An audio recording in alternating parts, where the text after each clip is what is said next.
Hello everyone, welcome back to another episode of Toppers Talk, and today we have Ishaan with us. Hi Ishaan, introduce yourself please.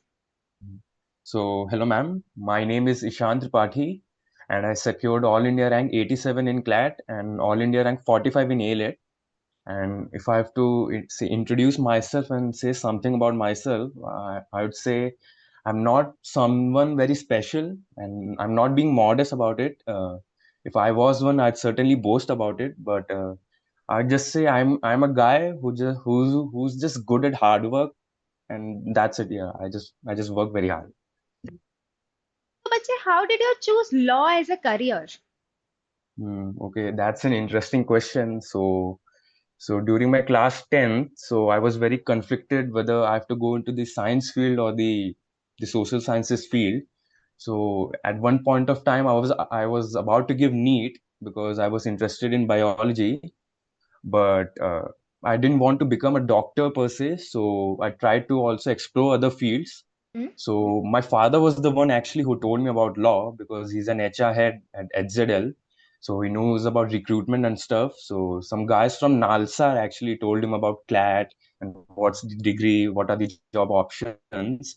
So since he knew my interest in this field, so he told me, why don't you just check it out? So I just went to YouTube because they don't teach us about law in school, so you don't have an exact idea about it. So I just went to YouTube and just typed law as a career. So I found a video which was by Harsh sir about law as a career. So I found that interesting. So then I just went through the channel and I found out that okay, it's a coaching institute. So then I explored a little further and that's how I found Legal Edge and my journey of law started. Okay, so now your journey in NLS has started. So how is NLS are you treating you? Mm. Eh, that's an interesting question. So there are periods of time when we have to like study for 10 hours straight. There are also sleepless nights with two, three coffee cups around you. So, and we also have a end trimester exam starting from the 26th. But it's compensated by the fact that you have good friends here. I've certainly made a good amount of friends. You can just roam around with them, goof around with them, went out for a meal, or actually study with them. So it's a little conflicted, but I'm certainly happy about NLS. Like it was my dream college. That's why I prepared for CLAT for 2 years. So I'm happy about it. Okay, so you started preparing for CLATs from your 11th standard itself, right? So you'll Yes, be in your 2-year batch. So yes, yes. how did you manage your first year and second year, like 11th and 12th? And how did you prepare? What were the strategies? Strategies. Okay, so there's a myth that you can't manage school and CLAT together because it's a competitive exam. You have to focus all of your attention towards CLAT. So, but certainly it's not true. Hmm? So during my 11th, so it was obviously new experience for me because it was the first time that I actually joined a coaching institute. So it was a new experience for me. There was certain times when I had to manage whether I have to prioritize my CLAT coaching or my school, but I became acquainted with it with the as the time went by. So 11 because there were no pressure of boards as such, so I could prioritize my CLAT coaching. But in 10, but into class 12, so you also have the added pressure of the boards. So your everyone around expects you that you perform well in boards. But I was fortunate that my parents didn't pressurize me that you have to focus on boards also. So they told me do whatever you want to do. We just want you to do well in your life. So focus on CLAT, focus on boards, whatever you want to do, but just do well. So I focus all of my attention towards CLAT. So during the last 2 to 3 months, I didn't go to school because I had to focus all of my energy towards CLAT. So it was a little hard, but you figure out all of the stuff yourself eventually. Okay, so in your case, CLAT ना all around 6 months पहले हो गया. Because when you Yes, started, you assumed कि वो May में होगा, but later it came on कि December में होगा. So was yes. it a shock for you, or you were very comfortable with that fact? And मतलब, how did you deal with that? So obviously, I was very shocked by that decision by the CLAT consortium because they just cut away our 6 months of prep time, which we could have utilized. So everyone in our batch was actually shocked. We were just ranting and everything. But I think if I see it in hindsight now, it was actually a blessing in disguise because I was able to focus on CLAT entirely and don't have and I didn't have to worry about my boards because boards were around April or something. So I could just skip my school, just focus entirely on CLAT, and then after my CLAT is done, I could have focused on my boards. So it was a blessing for me at least. So yeah, Okay. So, how was your experience with LegalEdge? LegalEdge. So I've already told you how I found LegalEdge. So overall, it was a very good experience. So the faculty was just don't focus on your one strong subject and just ignore the other ones. You focus on everything. You have a clear roadmap. So for QT, I'm not a guy who's very interested in QT, but all of the faculty that were there were QT were had a very chill personality, like Irwin sir, Saurabh sir. So I had a nice time. The reading material was very good. So I'll tell you. So initially when I joined CLAT, I was so excited about CLAT prep. So I finished my TOTS RSM in 2 weeks. So it was certainly a nice experience. So and the reason I'm here at NLS is because of LegalEdge only. So I don't regret this decision. And I didn't have to and I didn't even have to go to the offline coaching. So I did have the disadvantage that I could not meet face to face with my faculties. So for the entirety of my prep, I was in online coaching only. So it shows you the strength of LegalEdge. So overall, it was a good experience, and I'd recommend it to people from my experience. So yeah. All right. So, what would you suggest कि students अपने पूरी study material को optimum level पे use कर सकें? Hmm. So whenever you read something, first of all, obviously make notes like uh, that show, and first to try to analyze it. Just don't read it for the sake of reading it. Okay, I have to read 10 pages. I'll just read it in 10 minutes and I'm done with it. Analyze it. Try to question everything. Okay, if this is happening, why this is happening?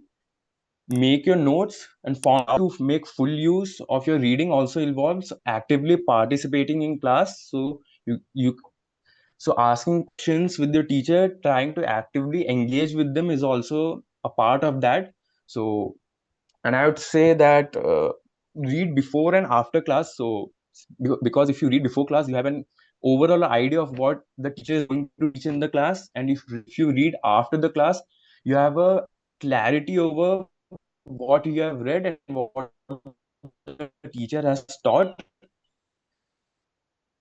and practice all the worksheets that has been of sorts. So it ended up costing me during my CLAT prep, but I'd certainly suggest it to people. Read and just practice. Like these are the two basic things that you have to do.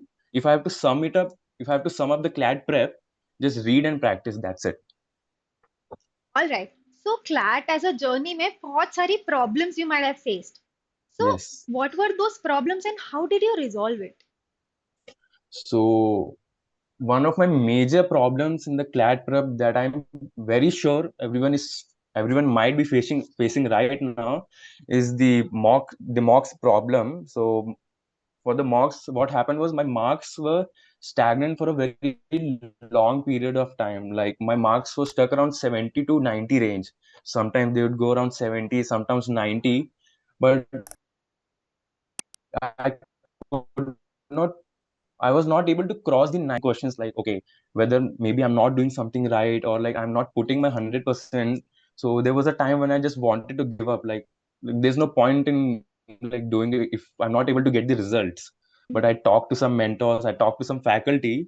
So they certainly encouraged me, and they told me like this is just a part of your CLAT prep. This is a natural process. You're not someone very unique or someone very special that you are facing this situation for the very first time. This happens with everybody. This is a part of the learning process, and that's why the CLAT prep stretches over a period of 2 years. You won't see the results instantaneously. Okay, you have studied this thing now, and now after the next mock you're going to get 120, 130. So that's not going to happen. So don't don't take this too hard. Do seriously that you're not able to score very much. I've seen people, I'm saying this with the experience, that even during the last 2 to 3 weeks you can see drastic changes in yourself. So, and one of the problems, and I guess it was procrastination. I guess everyone faces this. So, during the initial periods of my CLAT prep, I was very excited about it. So, I did every RSM, I did every worksheet, I participated in class. But after a year of sorts, I thought there's no point in answering in the class. The faculty knows me. If I just if I don't read for it, I'll be able to manage. I know myself. So, but my it certainly ended up hurting my ego when I saw some 3 to 4 mocks scores where I scored very low. So it showed me reality.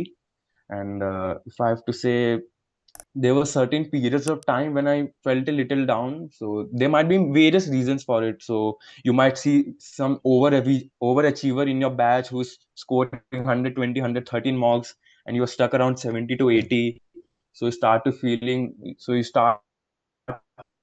feel, okay, maybe I'm not giving my 100%. And that you can see I'm sitting in LLS, and sometimes you just feel down for the sake of it, right? You are just tired of it. You sometimes start to get a burnout of sorts. You just don't feel like doing anything. And one of the major problem is, like I told you, balancing class prep and your school work, because sometimes the have to do well in your boards. That's what expected of you. So, but I'm pretty sure everyone will be able to manage that. So, but these were the problems that I faced during my CLAT prep. Okay, so as just 2.5 months left for CLAT, the D day. So, Yeah. what should be the strategy of the students? And what did you follow in the last few months?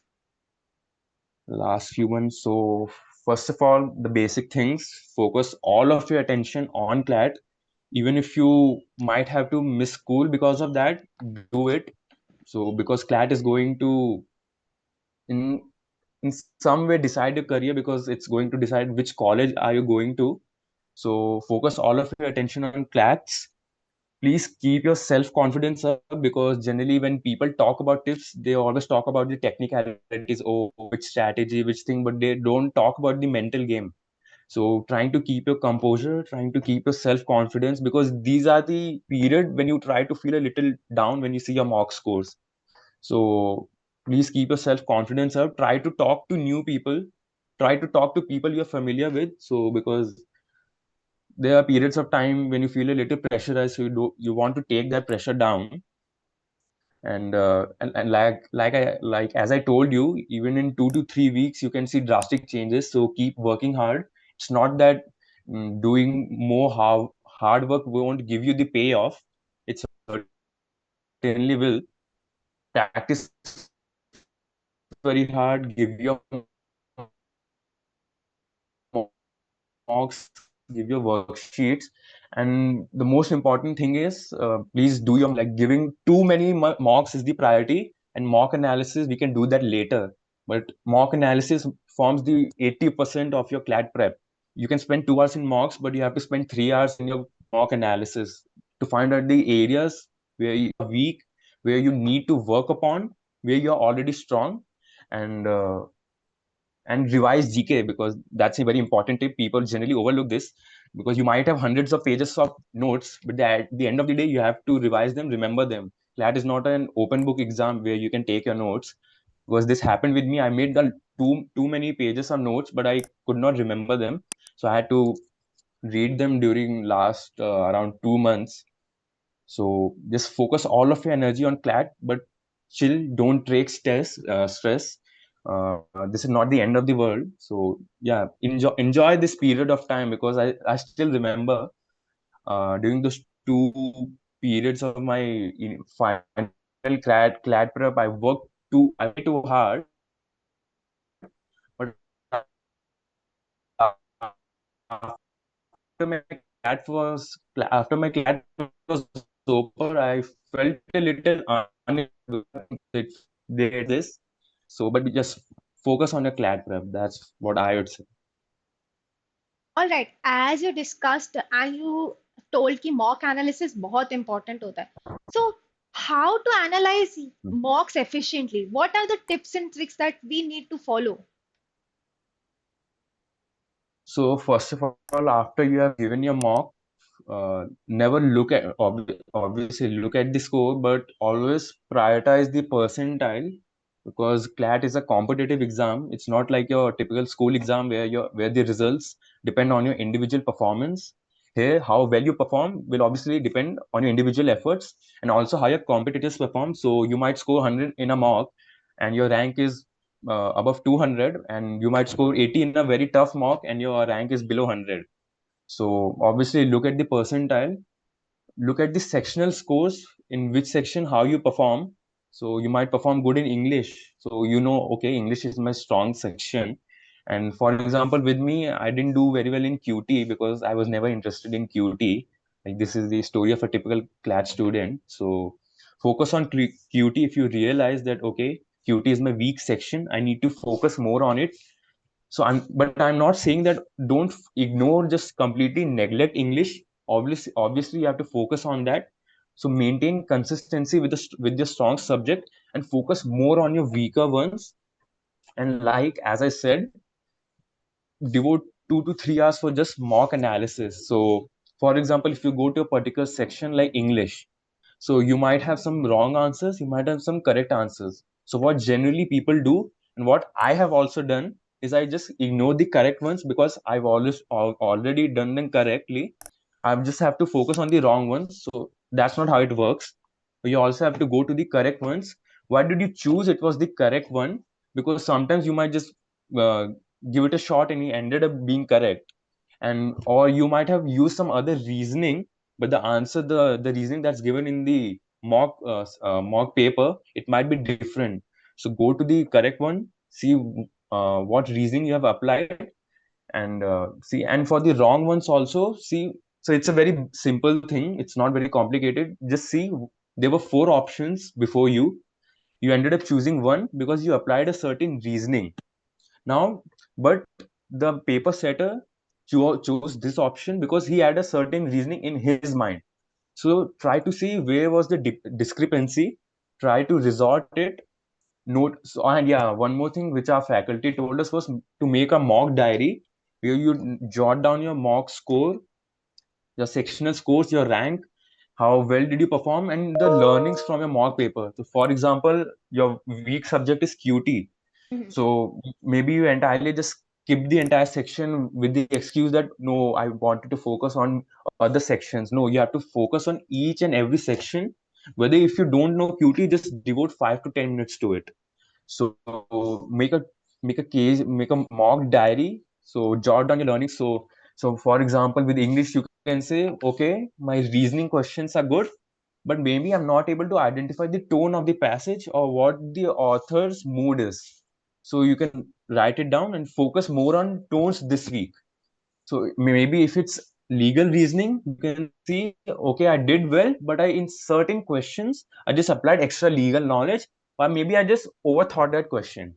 So you can write that down, and just because it's obviously nice when you write everything down and everything's in front of you, so you can understand, okay, these are the wrong things, just have to correct them. So it's very simple. So that's how you analyze mocks. Okay, so so you know GMB is almost on the verge of launching, right? Grandmaster's Yes. box. Yeah. So you might have also received it. So उसको कैसे optimum way में आपने utilise किया? Did it help you? And मतलब उसको कैसे एकदम अच्छे से यूटिलाइज करके student can actually score well? So obviously, certainly it helped me because by the time GMB came, I had run out of practice material, so I certainly needed some. So in order to optimally use the GMBs, so like as I've already told you, find out your weak areas and focus more on them, because obviously if you're strong with some particular section, so obviously you know you are going to score well. So for example, like I've told you, QT was my weak section. So first of all, I started with the QT GMBs. So I saw two to three worksheets at a time, and it certainly had an effect because when you practice something, you get the hang of things. So you realize, okay, maybe the paper setter sets the particular question like this, or maybe a particular question will be solved like this. So maybe a certain formula will be involved in this question, and use GMBs along with your mocks. So maybe you give a mock per week, so you can also, for example, divide days. Okay, Monday will be for English, Tuesday will be for GK, Thursday will be for QT. So and just use it as a practice worksheet, and focus more on it because GMBs are certainly very important. It's like it's because the results they will provide you is like the culmination of all of your efforts that you have done throughout your CLAT prep. So focus more on it, and just find out your weak sections. And the reason I'm stressing on weak sections is because for a majority of my CLAT prep, I did not focus on them. I thought, okay, English and legal reasoning are my strong subjects. So if I score well in them, so there's no need to focus on QT. But I realized it at a later part of my CLAT prep, and I focused more on QT, and I also focused on them. So I did not neglect them entirely, and it certainly helped in my CLAT exam. So I was able to perform well in all of the subjects. So please focus on this. I am stressing on this. All right. So anything I might not have asked, but you want to suggest, anything you want to say? So I think one thing that everyone knows by this point is read your newspapers. So I think from the day one, every faculty, every student, everyone around you just says, please read newspapers because newspaper is a holy grail. It will help you with all of the five, okay, not maybe QT, but like all of the four sections. So for English, you obviously know if you read the op-eds, if you read the editorials, it will obviously help you with your comprehension skills, your vocabulary. And for with your legal reasoning, it will help you with both ways. It will help you with your current legal knowledge, and obviously with your legal news and everything. So how to read a legal piece, a legal writing. And if with your logical reasoning, so read a certain piece of editorial, try to identify the conclusion, the arguments, the assumptions the author has made. And uh, and if you don't go into the specifics, I'd say just keep at it. Diligence is the key. You need to be up to date with your mental game, because there were certain periods of time when I just wanted to give up because I thought, okay, maybe I'm not built for CLAT and everything. But you just have to focus and try to talk to people around you. And I guess only 2.5 months are left. You guys obviously know better than me now how to do well. So I can just give you tips, but you have to figure out stuff on on yourselves. So yeah, just best of luck, I'd say. Thank you so much, Ishan. Thanks a lot.